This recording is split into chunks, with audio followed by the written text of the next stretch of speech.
And we are live. Hello, everybody, and welcome to this webinar. Good to see so many familiar names here, but for those who don't know me, my name is Thomas Westergaard. I'm the Sales Director here at AMC. So this webinar is a part of a continuous series of webinars where we will dive into various important topics related to payment. Today we are excited to present the first webinar in this series, which focuses on the importance of compliance. And with us today, we have two excellent hosts here, who is a lawyer, and Emil, who is working as a compliance specialist here at AMC. They will guide us through today's topics and share their expertise and insights. And as always, feel free to ask questions in the chat. After the webinar, we will share a handout with today's topics we have discussed here today. And please reach out to me if you have any questions or would like to arrange a meeting to discuss the topics.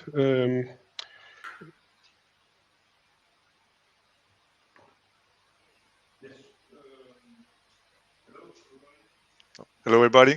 My name is Kenneth. I work as a marketing specialist at AMC Banking. And as Thomas just said, if you have any questions whatsoever, you can always ask during this webinar. If you look on the right side of your screen, you can see there's a tab called Questions. If you have any questions whatsoever, please let us know, and we will try to follow up with questions after this webinar. So without any further ado, I will lead the word to my colleague, Per, and take it from there, Per. Thank you, and thank you for the invitation, or whatever we call it. I am an attorney at law with 20 years plus experience in ICT and fintech, even before the word were invented. I've known the company AMC for at least 22 years and have been counseling and followed the company in its involvement within payment management and now also treasury and all the other areas. Yes, and with me we have our compliance specialist too. Yes, greetings everybody. Now I've gotten the introduction twice from Thomas and Pierre, but I'll give you it the third time. I am the compliance specialist. I've been with AMC Banking for a little about a year. And I am happy to be here today to guide you guys through the importance of compliance and proof of best practice. Yeah, thank you guys. So, so to get started, could you elaborate a little bit about today's topic, proof of best practice? Yes, of course I can, Thomas, but proof of best practice is part of a greater picture.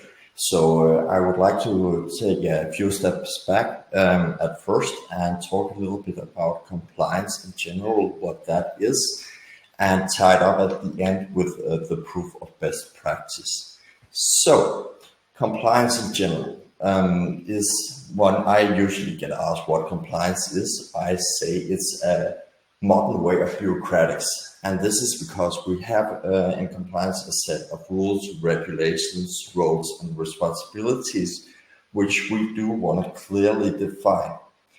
Furthermore, compliance is a lot of due diligence work, not just within the internal affairs, but as well as the regulations. We try to paint a greater picture of what the current regulation is and how we adhere to it.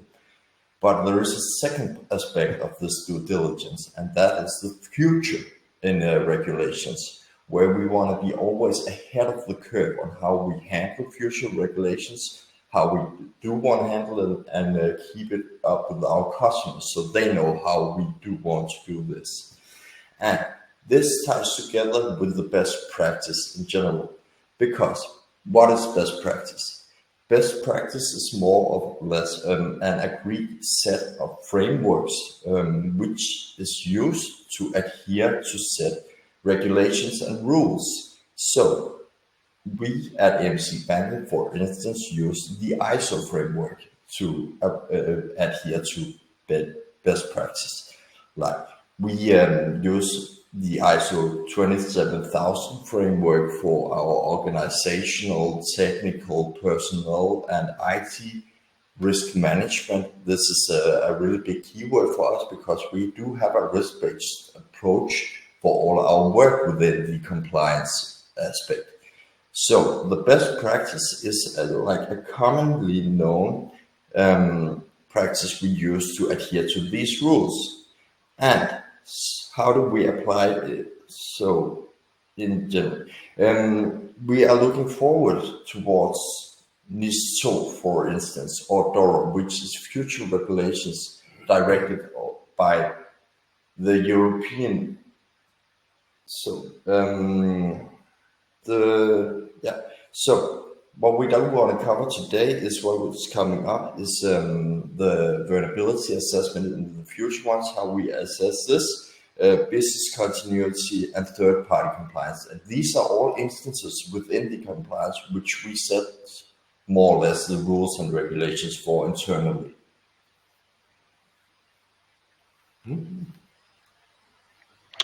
All right, thank you very much, Emil. That was good information.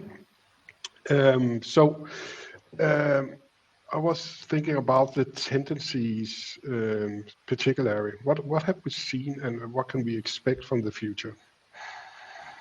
Well, I think I'm the one answering that one. We have tendencies, megatrends, let's call them whatever, back from Sarbanes-Oxley. Some of our audience, and I know you, Thomas, a man of age, recall these old regulations, Eurosocks, AML, anti-money laundering, GDPR, network information security, and NIS2.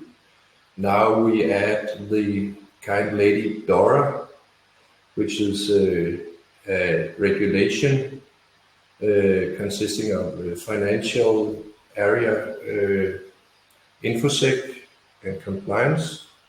And later on, we also get the CRA Cyber Resilience Act, and we can go on and on. Why is this relevant for AMC? It's relevant for AMC, for my legal department, for the compliance department, because we see in a stakeholder analysis, we have partners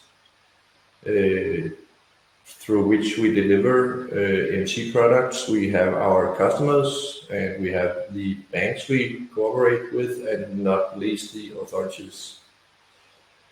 This area has gradually been more and more regulated.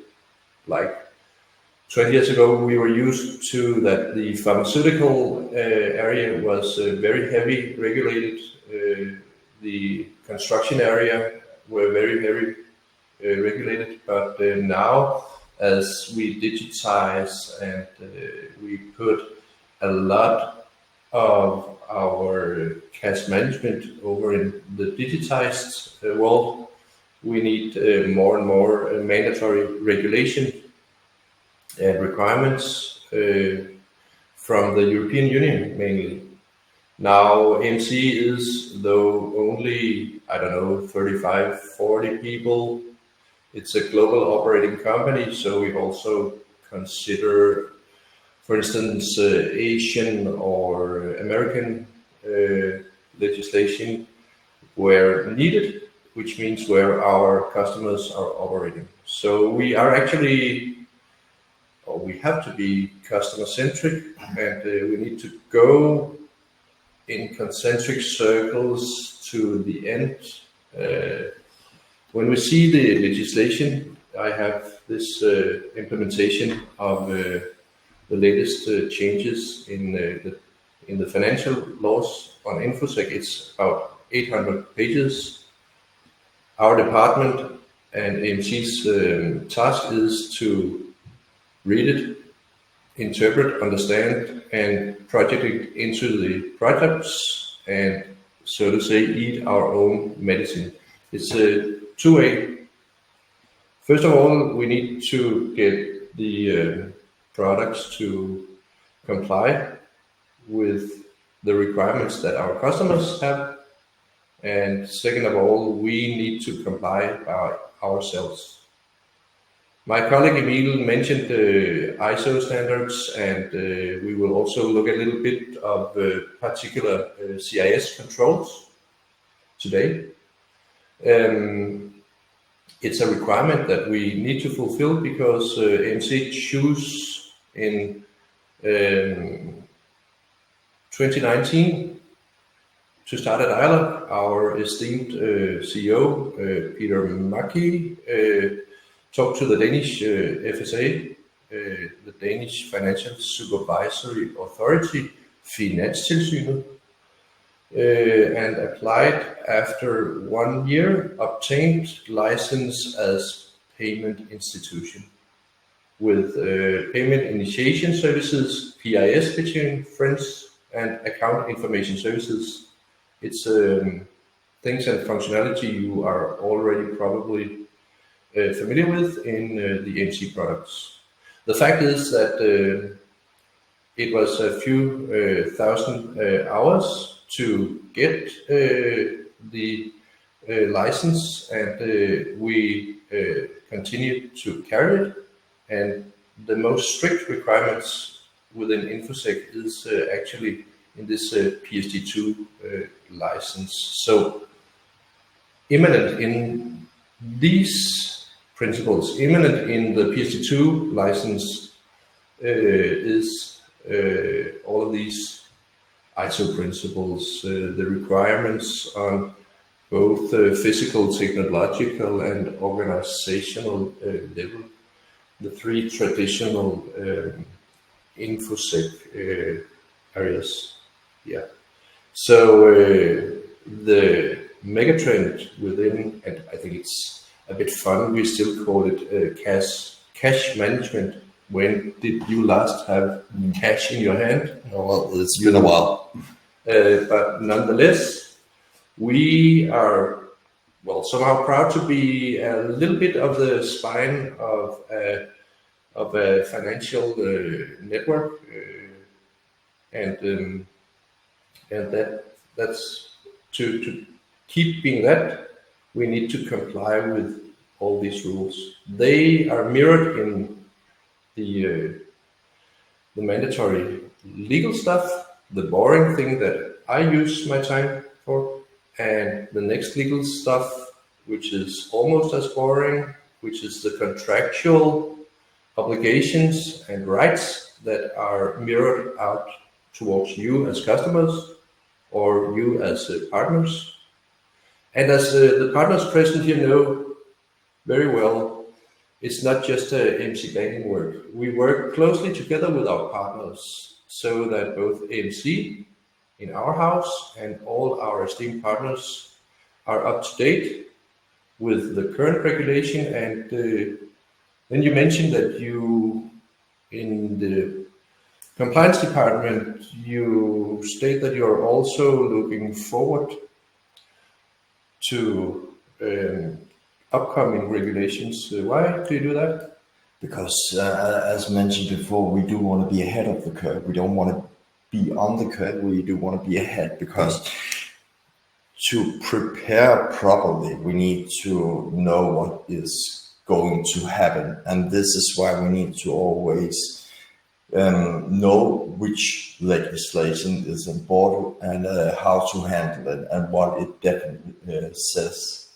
Okay, but now you mention you can a lot of the three-letter acronyms. I love it. It's young people, but how does, for instance, a pharmaceutical company or maybe a appliance, it could be an electrical supplier, what do they care about NIS2 or anything? Is it only I can actually specify this one for you, because NIS2, let's take this one for instance, this is where compliance is very important for the customers. Well, because NIS2 is a European directive as well, where this is summed up mostly a directive about keeping what they call robust IT supply chain. And a part of the robust IT supply chain is clear management of compliance. Because AMC Banking, our product, is a large part of our customers' IT supply chain, a central part of this.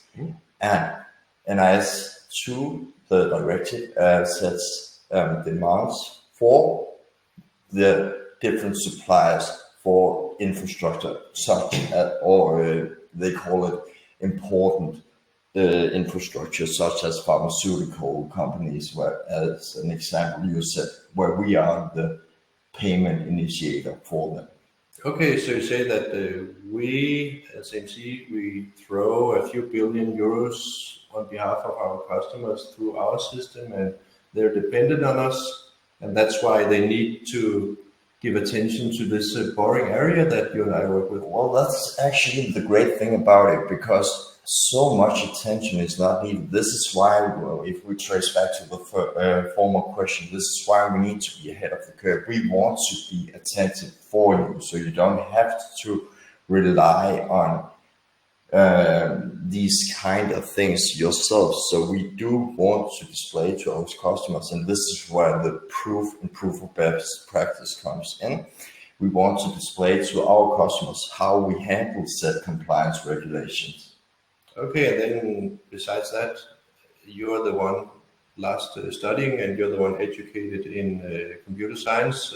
I guess it also takes more than just a few days to implement new requirements in the software. Of course it does, and that's why we need to beat the curve. But do you actually, this is a rhetorical question because I wrote it, but do you actually in AMC Banking, you warrant that your software is compliant with the...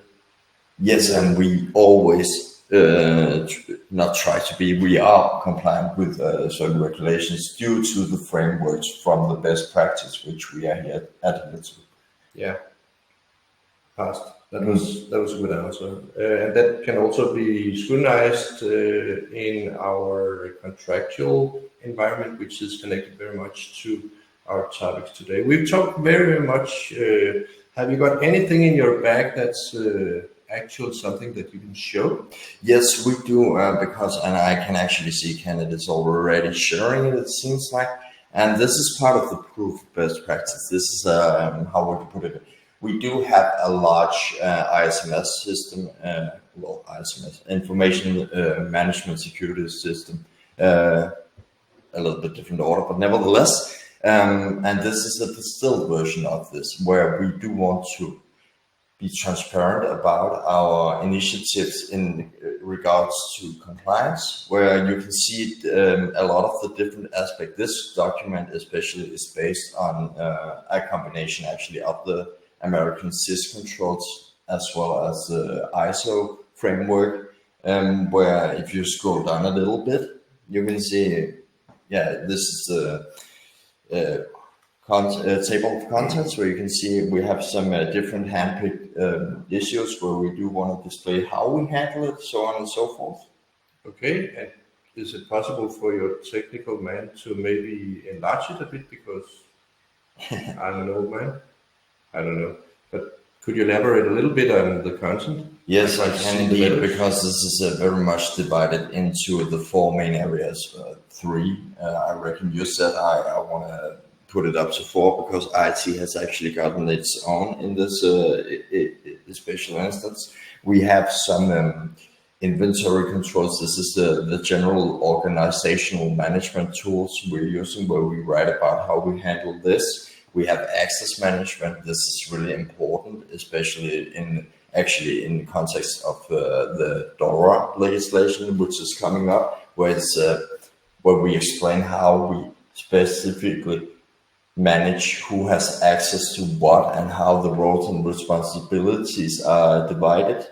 Then we go over into the more technical stuff, the IT, how is it encrypted, when is it encrypted at rest, in transit, how, so on and so forth.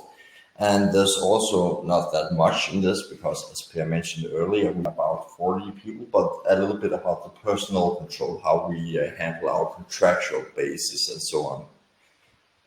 Okay, so this is based on ISO principles, on recognized ISMS principles, etc. And then it's also based, and I will again emphasize, because we are under the Danish supervisory authority, and if anyone's interested or would like to entertain their IT department to your Christmas lunch, then you can also mention the EBA, European Bank Authority, and their guide on ICT and security, and especially their risk management part. Because what we're doing, we are adhering own medicine.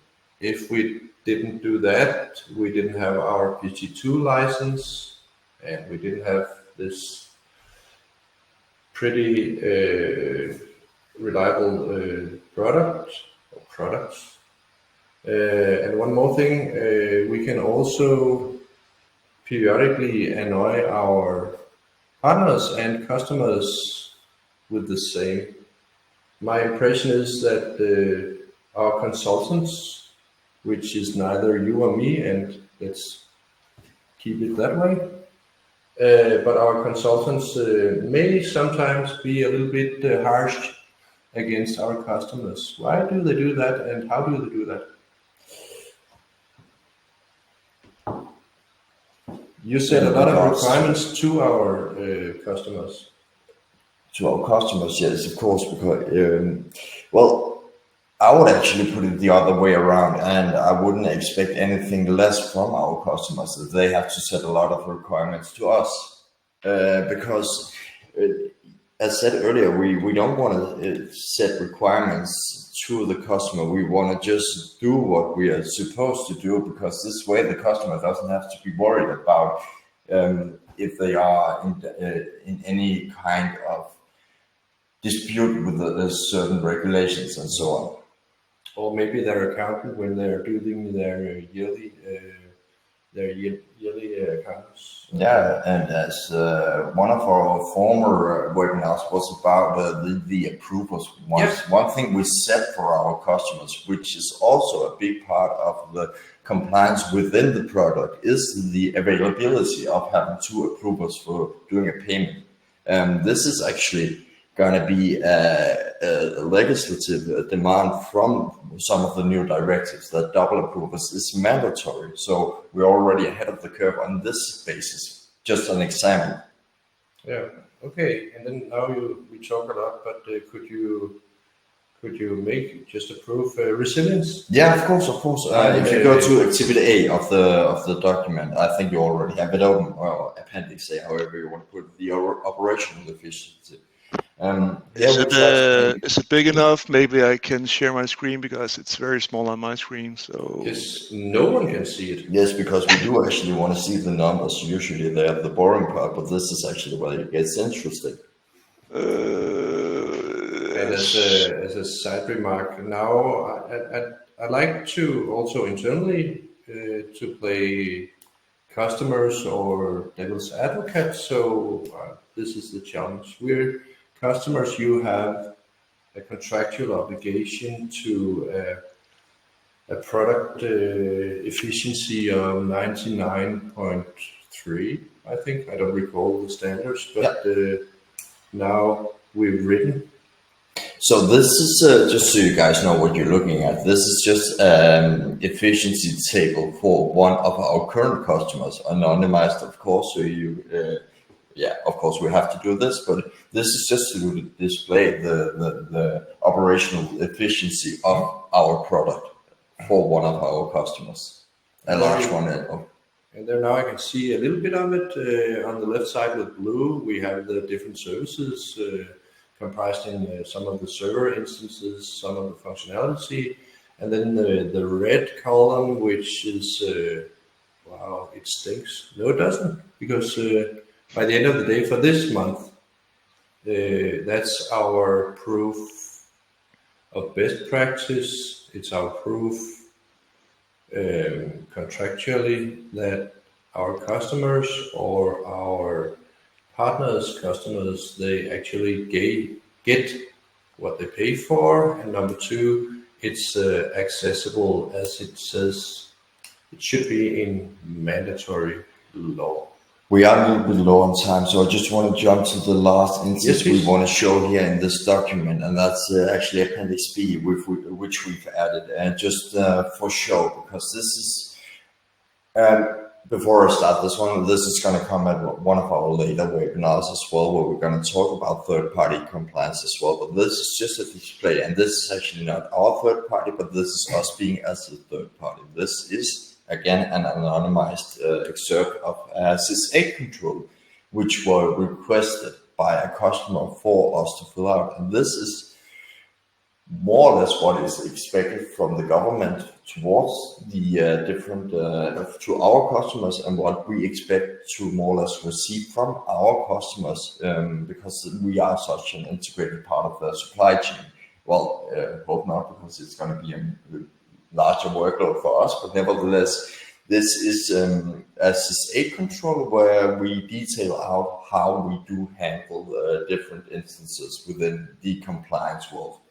Yes, and as you say, time's running out, and I can see you're the merry little pixie, like internal revision.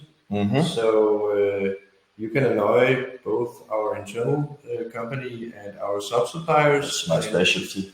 Just as our customers may reach out through our sales executive, Thomas, if they would like to elaborate further or see how you as customers can integrate this risk assessment, all of these different principles into your business and use them actively towards your management reporting duties.